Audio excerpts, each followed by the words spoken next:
If I could go back in a time machine and tell my younger self that I would be friends with Stifler's mom, I mean, I'd freak out. I'd be like, what? So cool. Did you learn anything from her while you were working with her? I mean, how to order a good red wine.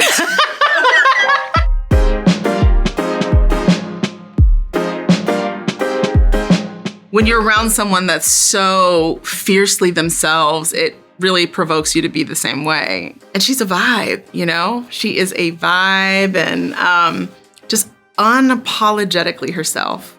And I love that. These gays, they're trying to murder me. Jennifer Coolidge is gone. We need a new breakout character. Who do you think is like gonna be the character that's gonna like go viral or just like become the favorite? I think Victoria has like the crazy craziest, vibe. Yeah, the crazy vibe and like the craziest like lines. Like she says the craziest stuff. I thought I was gonna have a grand mal seizure. I can just like she's going to be everywhere. Like the memes that are going to be made used like with whatever she says. Yeah. Like it's gonna go like just above and beyond. I don't know. I feel like Victoria, but also I don't know. Who do you? I mean, like Chelsea as well. Like I think Victoria. I think you're right. I mean, well, I mean, Lalisa obviously is already so huge that it's kind of impossible to rival that. Yeah, but yeah, true. I think Victoria, I mean, her voice is, even just like hearing her talk, like her being in character on set was just the funniest thing in the world. So I also like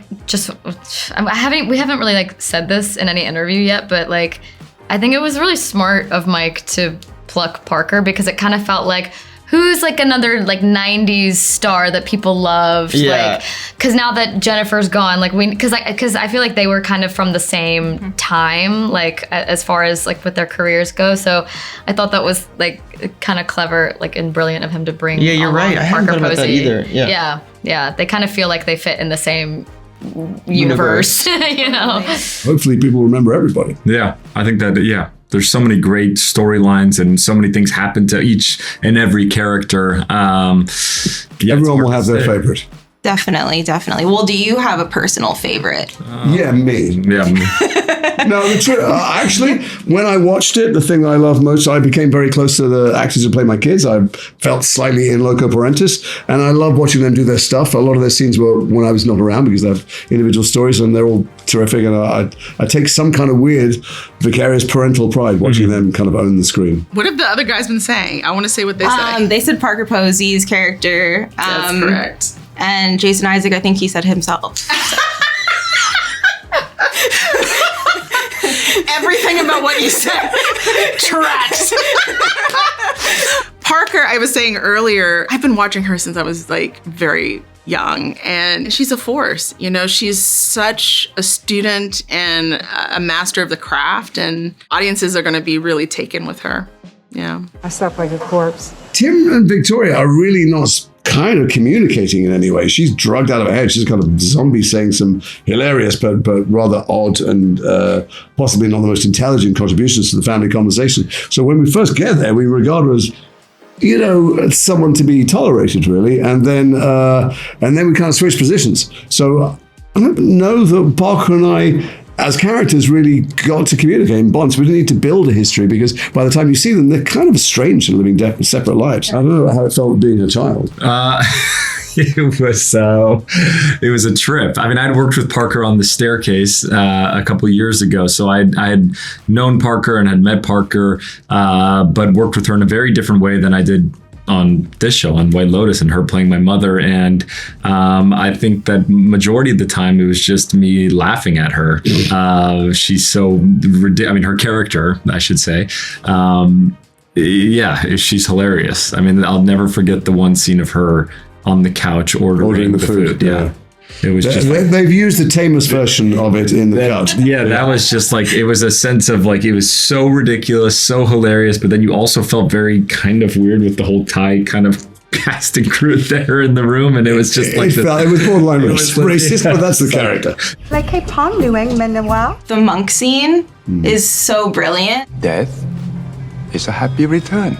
Tim's entire world, his entire personality and everything that he and his family have been for generations is under threat. In fact, it looks like it's over. And the only way out for him, as far as he can see, is death. That's it. And he's not sure that that's the right thing. Is there a hell? He's beginning to ask these questions to himself he's never asked before. And so with the monk, I just wanted to know, what does it mean to die? He started all the things he was so certain about, he's uncertain. Maybe this guy is going to tell him something. And it turns out he's phenomenally wise. And it's incredibly comforting to me to be told that when you die, you go back into the sea of humanity, because he's felt so separate from the world. He felt better than, or above, or fighting to stay above. And there's something incredibly inviting and welcoming, and gives me license, possibly, to kill myself or other people.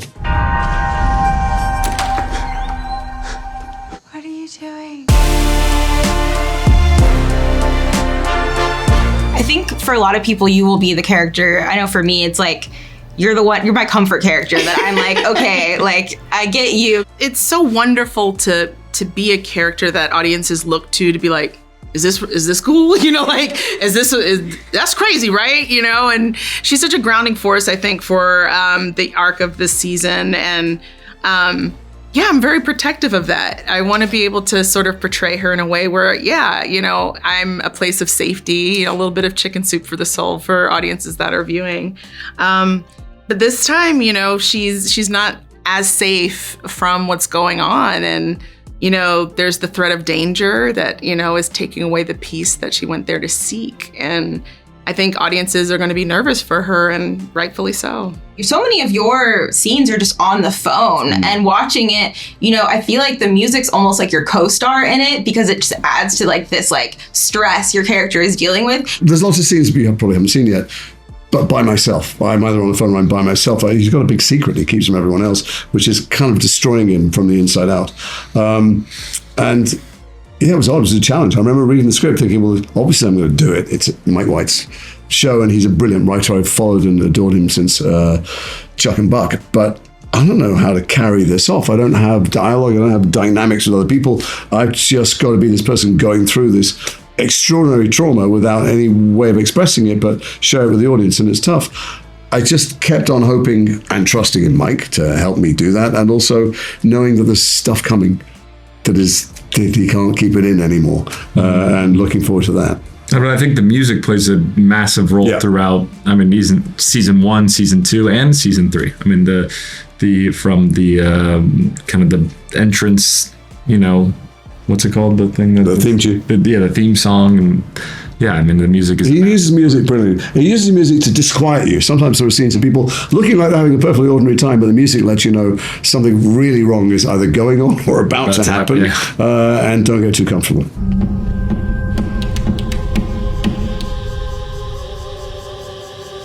I already see, like, I was looking on Reddit and people are already like casting the 4th season. Oh my god! Like, Hold on, not done yet. Jeez. They haven't fallen in love with you guys yet. Yeah. But I was curious, do you have a favorite actor that you'd be like, they would be so good in White Lotus? Yesterday I said Kieran Culkin. Yeah. But I should think of someone else today too, because let's shake things up. Who did you say? I said like Christopher Walken. Oh, right. Christopher Walken would be a really like one choice. of those old stars. That would be so cool. Yeah. Or like Al Pacino. Yeah, I feel like we could let's come up with a new one. Let's come up with a new one. I like. What about like Tom Cruise? I feel like. Oh my god, I'm so sorry, Tom. I just went. Sorry, we love you, Tom. Sorry, Tom. I'm trying to think of like another female. Yeah. I mean, it can be male too. I don't know. I'm just biased because I'm a woman, I guess. I said Meryl Streep, but yeah, you said Meryl Streep. When I was like, Meryl could just play every character. Yeah, so. she really could. I mean, that's the answer to who would you cast in anything ever? Meryl Streep. Meryl Streep, yeah. You said Who else 90s, is an actor? and I was like, Alicia Silverstone. Oh, there you go. There you go. Perfect. She would be great. Hilarious. She would be great. I know. I was about to say Connie Britton, and then I was like, wait, she's been in the show. Yeah, Connie Britton would be amazing in White Lotus. Yeah, no, I love that answer. I have to ask about the romance in Belinda's life. I mean, have you seen Porn Shy? He's very symmetrical. I was not mad when the casting came out. In addition to being just, wonderful to look at, Dom is just an incredible actor, and my heart beats in rom-com, right? And, workplace romance is at the heart of so many rom-coms. And so you have this moment where something is awakening inside Belinda. And I think it's because Pornchai is giving to her, and Belinda spends the better part of her life giving to others.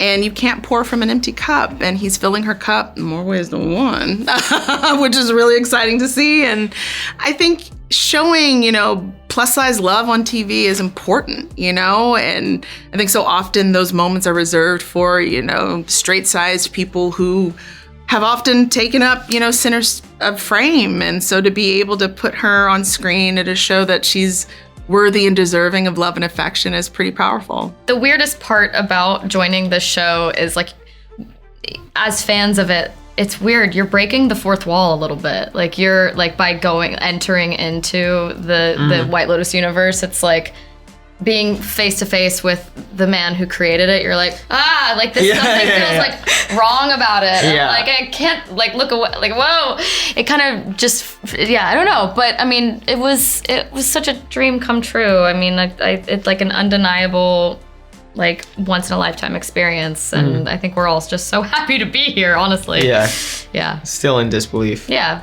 I mean, the first one I was terrified, but not for probably the reasons you think. It was 2020, middle of COVID, pre-vaccination. I was still wiping down groceries. And I got the call, and now I'm supposed to get on a plane. And, there was so much fear just in the world at that time. And it made it feel like we were in this little tiny bubble of, creative arts. And so it had it's so special, right? Because we couldn't leave. We were there every day. We're working, sleeping, eating, hanging out all in the same place. And so I don't think I'll ever be in that circumstance again. So it really just created this unique family. And then you cut to season 3 and everything's bigger and the cast list is huge and, the production value is insane. And, but there's also this common denominator of Mike White and the team he has. When I showed up season 3, we had the same DP, we had the same AD, the same hair and makeup team, the same wardrobe, costume team. And so it felt like coming home.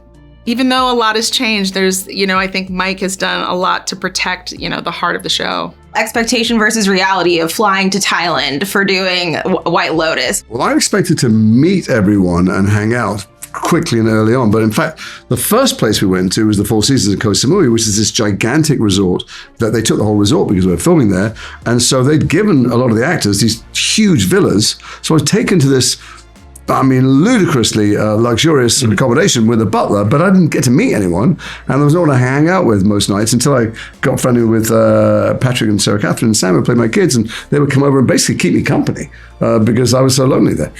That was the expectation I had, that I was going to have this massive villa with butlers and a celebrity and a star, and then I showed up and I got the generic room. Yes, you got the room. I know. They get the old people the villas. Yeah, it was a beautiful hotel. My room was fantastic. I'm joking around, but it was a great experience there. It was an amazing hotel. Thailand is fucking awesome. Yeah. We loved Thailand.